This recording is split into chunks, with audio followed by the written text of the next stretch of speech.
आप गलत पढ़ा रही हैं मैडम।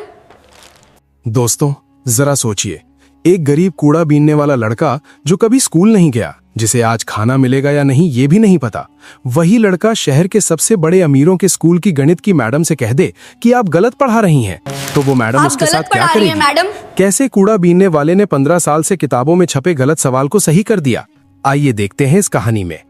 सुबह के 8 बज रहे थे। शहर के सबसे बड़े और महंगे school royal heritage international school का गेट खुल चुका था। ये वो स्कूल था जहां सिर्फ अमीरों के बच्चे पढ़ते थे। यहाँ की 1 साल की फीस इतनी थी कि एक गरीब आदमी अपनी पूरी जिंदगी मेहनत करके भी ना जोड़ पाए। गेट के बाहर बड़ी बड़ी कारों की लाइन लगी थी। बच्चे अपनी साफ सुथरी ड्रेस और चमचमाते जूते पहनकर गाड़ियों से ऐसे उतर रहे थे मानो वो पढ़ने नहीं किसी फैशन शो में आए हों। उनके ठाट बाट देखकर ही पता चलता था कि वो कितने बड़े घरों से हैं।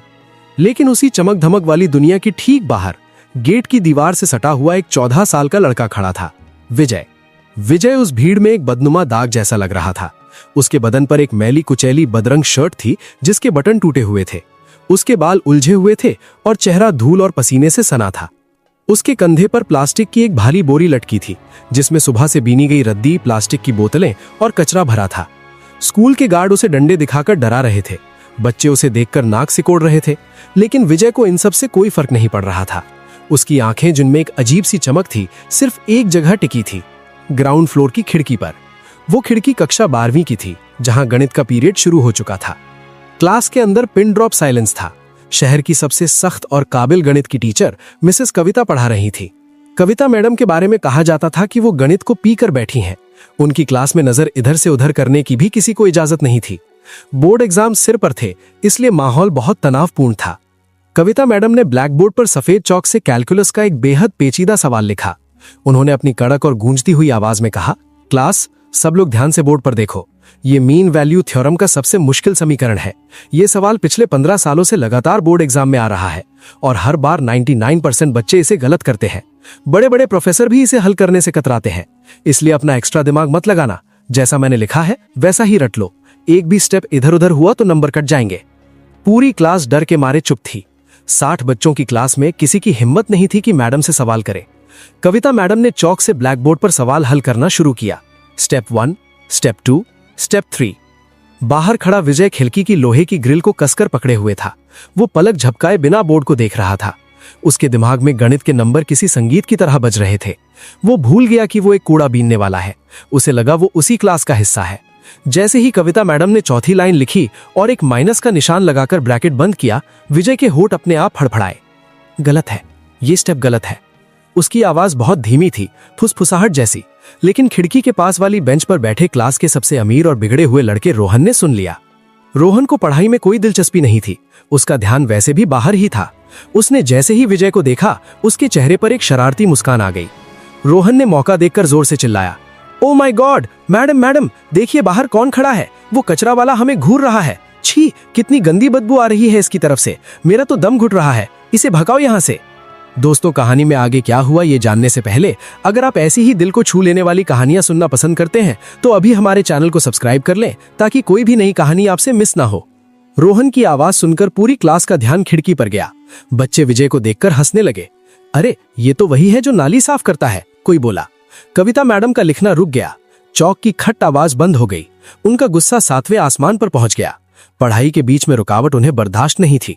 वो तेज कदमों से खिड़की के पास आईं और उसे जोर से खोला। कविता मैडम में विजय को घूरते हुए दहाड़ लगाई। ए लड़के, तेरी हिम्मत कैसे हुई यहाँ खड़े होने की? ये रॉयल हेरिटेज स्कूल है, कोई रेलवे स्टेशन नहीं। चल भाग यहाँ से। तुझे शर्म नहीं आती अमीर बच्चों को घूरते हुए? अगर 1 मिनट और यहाँ दिखा तो गार्ड को बुलाकर पुलिस के हवाले कर दूंगी। विजय बुरी तरह कांप गया। उसकी आंखों में वो सदियों पुराना डर लौट आया। गरीब होने का डर, छोटा होने का डर। वो अपनी भारी बोरी को कंधे पर संभालते हुए मुड़ा। उसके कदम भारी हो गए थे, लेकिन तभी उसका गणित प्रेम उसके डर पर भारी पड़ गया। उसे लगा अगर आज वो चुप रहा तो गणित हार जाएगा। उसने अपनी फटी हुई जेब को कसकर भींचा, पीछे मुड़ा और कांपती हुई लेकिन साफ आवाज में बोला, माफ करना मैडम, मैं तो बस देख रहा था, मुझे कुछ नहीं चाहिए। लेकिन वो जो आपने चौथी लाइन लिखी है ना, वो गलत है मैडम। किताब में वो फॉर्मूला गलत छपा है। अगर आप वैसे हल करेंगी तो जवाब कभी 0 नहीं आएगा। क्लास में ऐसा सन्नाटा छा गया जैसे किसी ने सबकी आवाज छीन ली हो। लड़कियों ने मुंह पर हाथ रख लिया। रोहन और उसके दोस्तों का मुंह खुला का खुला रह गया। एक कूड़ा बीनने वाला जिसके खुद के खाने का ठिकाना नहीं, वो शहर की सबसे बड़ी और विद्वान टीचर को गलती बता रहा था। कविता मैडम का चेहरा गुस्से से लाल नहीं बल्कि सफेद पड़ गया। ये उनके 20 साल के टीचिंग करियर की सबसे बड़ी बेइज्जती थी। उन्होंने क्लास का दरवाजा खोला, बाहर लपकी और विजय का कॉलर पकड़कर उसे घसीटते हुए क्लास के अंदर ले आई। छोड़िए मैडम, मेरी बोरी गिर जाएगी, विजय गिड़गिड़ाहा, लेकिन मैडम ने नहीं सुना। कविता मैडम ने उसे धक्के के साथ ब्लैक बोर्ड के ठीक सामने खड़ा कर दिया। विजय के नंगे गंदे पैरों ने क्लास की साफ सुथरी व्हाइट टाइल्स पर काली कीचड़ के निशान छोड़ दिए। क्लास के बच्चे ऐसे देख रहे थे जैसे कोई जानवर क्लास में घुसाया हो। कुछ लड़कियों ने तो अपनी नाक पर रुमाल रख लिया। कविता मैडम ने उसकी आंखों में आंखें डालकर बेहद गुस्से में कांपती हुई आवाज में कहा, तू 2 टके का अनपढ़ जाहिल मुझे सिखाएगा? तुझे पता है मैं कौन हूं? मैं गोल्ड मेडलिस्ट हूं। पिछले 20 साल से गणित पढ़ा रही हूं और ये सवाल 15 साल से किताब में है। बड़े बड़े विदेशी लेखकों ने इसे लिखा है और तू जो कचरे में सड़ा खाना ढूंढता है, तू कहेगा कि ये गलत है? तेरी औकात क्या है? रोहन पीछे से हंसा। मैम, इसे तो 2+2 भी नहीं आता होगा, बस ड्रामा कर रहा है, मजे लेते हैं इसके, इसे सॉल्व करने दीजिए। कविता मैडम ने टेबल से एक चौक उठाया और विजय के मुंह पर मारकर फेंका। पकड़ चौक। मैडम चिल्लाई, अगर तुझे इतना ही पता है तो इसे सही करके दिखा, लेकिन याद रखना, अगर तूने गलत किया या मेरा 1 मिनट भी बर्बाद किया तो कसम है मुझे स्कूल के नियमों की, तुझे इतना मरवाऊंगी कि तू अपने पैरों पर चलकर घर नहीं पहुंचेगा और तेरी ये बोरी भी जला दूंगी। कर सॉल्व। विजय की सांसें फूल रही थीं, उसका दिल जोर जोर से धड़क रहा था। पूरी त्रास उसे घूर रही थी, कुछ नफरत से, कुछ मजाक से। उसने झुककर कांपते हाथों से वो सफेद चौक उठाया। चौक उसके हाथ में आते ही उसे अपनी माँ सावित्री की याद आ गई। माँ जो दूसरों के जूठे बर्तन मांजती थी, लेकिन रात को मोमबत्ती की रोशनी में विजय को गणित सिखाती थी। माँ के शब्द उसके कानों में गूंज उठे, बेटा विजय, दुनिया इंसान के कपड़े देखती है, लेकिन भगवान उसकी नीयत देखता है। और याद रखना, गणित कभी झूठ नहीं बोलता। ये अमीरों की जागीर नहीं। जिस दिन तू सही हो उस दिन किसी राजा से भी मत डरना। विजय की आंखों से एक आंसू टपका। उसने अपनी मुट्ठी भींची, चौक को बोर्ड पर रखा। उसका हाथ कांप रहा था, लेकिन जैसे ही चौक बोर्ड से स्पर्श हुआ उसका डर गायब हो गया। अब वो कूड़ा बीनने वाला विजय नहीं था, अब वो एक जीनियस था। उसने बिना कुछ बोले कविता मैडम का लिखा हुआ आधा सवाल मिटा दिया। क्लास में हॉं की आवाज आई। विजय ने लिखना शुरू किया। दोस्तों, कहानी में आगे क्या हुआ ये जानने से पहले अगर आपने अभी तक सब्सक्राइब नहीं किया है तो कर लो। विजय का हाथ अब मशीन की तरह चल रहा था। खट खट खट, चौक की आवाज क्लास में गूंजने लगी। पहली लाइन, उसने समीकरण का आधार ही बदल दिया। दूसरी लाइन, कविता मैडम की त्योरियां चढ़ गईं। उनकी आंखें सिकुड़ गईं, वो ध्यान से देखने लगीं। तीसरी लाइन, विजय की रफ्तार अब बहुत तेज थी। उसका दिमाग कंप्यूटर से भी तेज चल रहा था। उसने 15 साल पुरानी उस गलती को पकड़ा जहां किताब में लिमिट की वैल्यू गलत दी गई थी। उसने उसे सही किया। और चौथी लाइन, उसने एक बड़ा सा बॉक्स बनाया और उसमें सही उत्तर लिख दिया। उसने चौक को टेबल पर रखा, अपनी मैली बोरी उठाई और सिर झुकाकर खड़ा हो गया। कविता मैडम पत्थर की मूरत बनकर खड़ी थी। उनकी आंखों के सामने अंधेरा छा गया। उन्होंने झपटकर अपनी टेबल से आंसर की वाली किताब उठाई, फिर एक दूसरी मोटी रेफरेंस बुक खोली। उन्होंने पन्ने पलटे, माथे का पसीना पोंछा और फिर बोर्ड को देखा।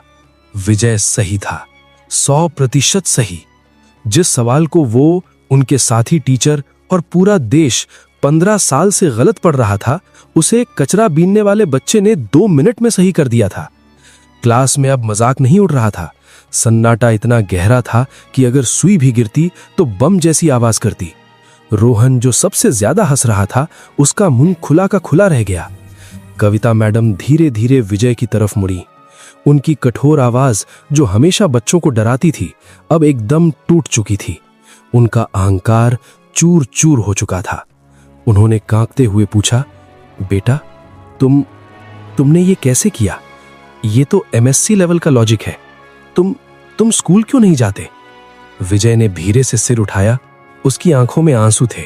उसने कहा, मैडम, मैं स्कूल कैसे आऊं? यहां आने के लिए फीस चाहिए, यूनिफॉर्म चाहिए, जूते चाहिए। मेरे पास तो बस ये बोरी है। मां सिखाती थी मुझे। मैडम ने पूछा, तुम्हारी मां क्या करती हैं? विजय की आवाज भर्रा गई। वो मर गई मैडम, 2 साल पहले। वो गणित की टीचर बनना चाहती थी, लेकिन गरीबी ने उन्हें मार डाला। मरते वक्त मां ने मेरा हाथ पकड़कर कहा था, बेटा, मेरे पास तुझे देने के लिए दौलत नहीं है, बस ये ज्ञान है, इसे कभी मरने मत देना। मैडम, मैं रोज कूड़ा बीनते हुए खिड़की से आपकी क्लास सुनता हूं। आज जब आपने वो गलत लिखा तो मुझे लगा अगर मैं चुप रहा तो मेरी मां का सपना टूट जाएगा। गणित गलत नहीं होना चाहिए मैडम, चाहे इंसान कितना भी गरीब हो। विजय की ये बात सुनकर क्लास की कई लड़कियों की आंखों से आंसू बह निकले। कविता मैडम को ऐसा लगा जैसे किसी ने उनके गाल पर तमाचा मारा हो।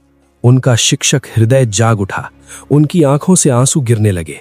वो आगे बढ़ीं और सबके सामने उस गंदे बच्चे के सामने घुटनों पर बैठ गईं। उन्होंने विजय के गंदे हाथों को अपने हाथों में ले लिया। बेटा, मैंने हजारों बच्चों को पढ़ाया है, लेकिन आज तुमने मुझे पढ़ा दिया, कविता मैडम रोते हुए बोली। दोस्तों, विजय की हिम्मत और उसकी मां के संस्कार देखकर अगर आपका दिल भी भर आया है तो कमेंट में जरूर बताएं कि आप ये वीडियो किस शहर या गांव से देख रहे हैं। हमें पढ़कर बहुत खुशी होगी। लेकिन कहानी अभी खत्म नहीं हुई थी। असली तूफान तो अब आने वाला था। विजय की किस्मत का फैसला होना अभी बाकी था। तभी क्लासरूम के दरवाजे पर एक भारी और कड़क आवाज गूंजी। मिसेस कविता, ये क्या तमाशा लगा रखा है? ये स्कूल के मालिक और प्रिंसिपल मिस्टर ओबेरॉय थे।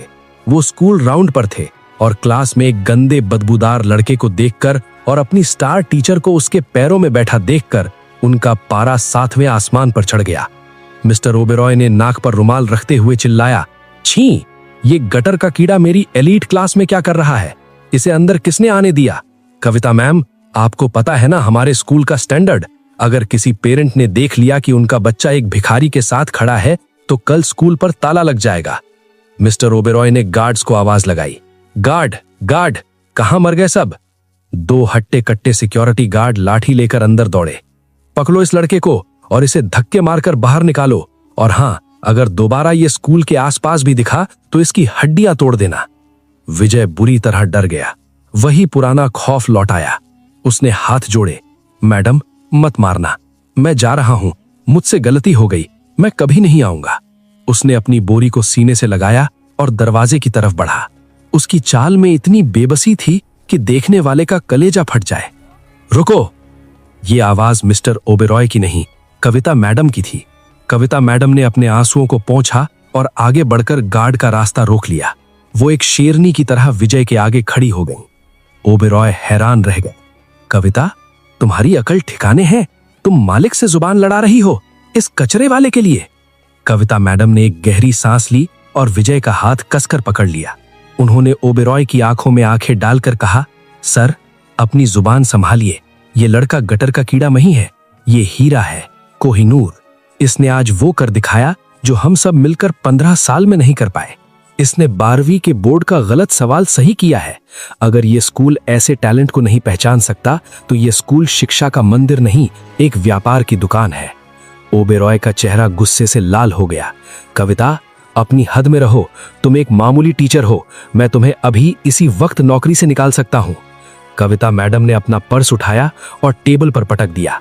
तो निकाल दीजिए सर, मुझे ऐसी नौकरी नहीं चाहिए जहां बच्चे का दिमाग नहीं, उसके पिता का बैंक बैलेंस देखा जाता हो। मैं आज अभी इसी वक्त इस्तीफा देती हूं। अगर ये बच्चा स्कूल से बाहर जाएगा तो मैं भी इसके साथ जाऊंगी। मैं इसे सड़क पर पढ़ाऊंगी, पेड़ के नीचे पढ़ाऊंगी, लेकिन इसके हुनर को मरने नहीं दूंगी। पूरा क्लासरूम हिल गया। किसी ने उम्मीद नहीं की थी कि सख्त मिजाज कविता मैडम एक अनजान बच्चे के लिए अपनी नौकरी कुर्बान कर देंगी। तभी गेट पर खड़े स्कूल के सबसे पुराने चपरासी दीनानाथ काका दौड़ते हुए अंदर आए। वो बुरी तरह हाँप रहे थे। उनके हाथ में एक पुराना पीला पड़ चुका लिफाफा था। मैडम, ओबेरॉय साहब, अनर्थ मत करिए, इस बच्चे को मत निकालिए। ओबेरॉय चिल्लाए। अब तुझे क्या हुआ दीनानाथ? तू क्यों बीच में बोल रहा है? दीनानाथ काका की आंखों से आंसू बह रहे थे। उन्हें वो लिफाफा कविता मैडम के हाथ में थमा दिया। मैडम, मैं इस बच्चे की माँ सावित्री बिटिया को जानता था। वो कोई मामूली औरत नहीं थी। ये देखिए उसकी मार्कशीट और ये खत। वो मरने से पहले मेरे पास रखवा गई थी। कहा था जब मेरा बेटा बड़ा हो जाए तो उसे देना, लेकिन आज सही वक्त है। कविता मैडम ने कांपते हाथों से लिफाफा खोला। अंदर एक पुरानी डिग्री थी जिस पर लिखा था Savitri Devi, gold medalist in mathematics, state university. Kavita madam के पैरों तले जमीन खिसक गई। हे भगवान, सावित्री देवी, ये तो यूनिवर्सिटी की टॉपर थी। मैंने इनकी किताबें पढ़ी हैं अपने कॉलेज के दिनों में। खत में टूटी फूटी लिखावट में लिखा था, आदरणीय दीदी, सर, मैं जानती हूं जब तक आप ये खत पढ़ेंगे मैं इस दुनिया में नहीं रहूंगी। किस्मत की मार ने मुझसे मेरा सब कुछ छीन लिया। मैंने दुनिया को गणित सिखाया, लेकिन अपनी गरीबी का हिसाब नहीं लगा पाई। हालात ने मुझे यूनिवर्सिटी की कुर्सी से उठाकर फुटपाथ की धूल में मिला दिया। लेकिन मेरा बेटा विजय, इसमें मेरा सारा ज्ञान है, मेरी सारी तपस्या है। मैं आपसे भीख मांगती हूं, इसे भिखारी मत समझना। ये वो विजय है जो एक दिन पूरी दुनिया को रोशन करेगा। इसे पढ़ने देना, बस इसे पढ़ने देना। खत पढ़कर कविता मैडम फूट फूट कर रो पड़ी। विजय भी अपनी मां का नाम सुनकर बिखर गया और जमीन पर बैठकर रोने लगा। क्लासरूम में सन्नाटा टूट गया और हर बच्चे की आंखों से आंसू बहने लगे। रोहन, जो सबसे ज्यादा नफरत करता था, उसे अपने किए पर इतना पछतावा हुआ कि वो अपनी सीट से उठा और दौड़कर विजय के पास आया। रोहन ने अपनी महंगी स्कूल ब्लेजर उतारी और विजय के गंदे कंधों पर डाल दी और हाथ जोड़कर कहा, भाई मुझे माफ कर दो, असली अमीर तुम हो, हम तो बस पैसे वाले गरीब। देखते ही देखते पूरी क्लास खड़ी हो गई। We want Vijay, we want Vijay के नारों से स्कूल की दीवारें गूंज उठीं। मिस्टर ओबेरॉय, जो घमंड में चूर थे, अब अकेले पड़ गए थे। उन्हें अपनी गलती का एहसास हुआ। समाज का दबाव, बच्चों का विद्रोह और उस मां की चिट्ठी ने उन्हें अंदर तक झकझोर दिया। उन्हें झुकना पड़ा। कविता मैडम ने विजय का हाथ ऊपर उठाया और कहा, आज से विजय कूड़ा नहीं बीनेगा। आज से ये मेरा स्टूडेंट है, मेरा बेटा है।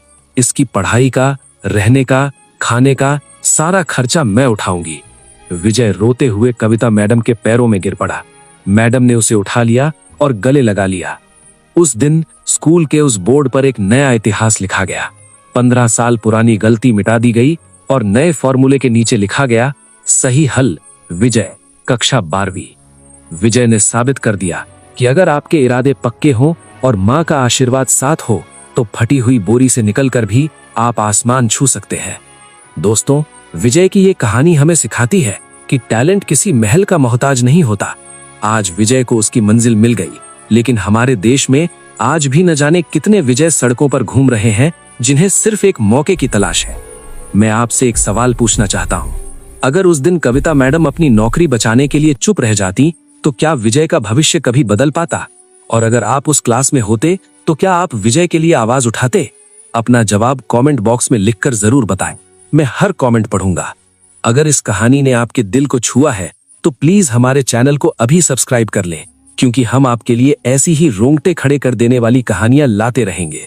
मिलते हैं अगली वीडियो में एक और नई कहानी के साथ। तब तक के लिए अपना ख्याल रखें। जय हिंद।